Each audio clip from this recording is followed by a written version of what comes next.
The home inspection has been done, all the documents have been reviewed, and your finance approval has been confirmed.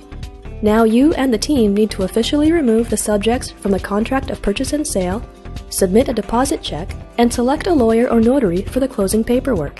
This is also the time to arrange for insurance on your new home, set up utilities, and contact the movers.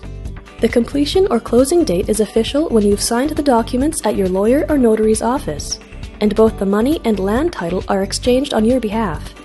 The possession date happens after this, when Team Leo delivers the keys to your new home. All through the buying process with Team Leo, you don't have to worry about uncertainty or pitfalls. The team is made up of qualified and experienced sales staff, who are committed to getting your home at the best possible price and under the best possible terms for you, and also making sure you understand and are comfortable with the process.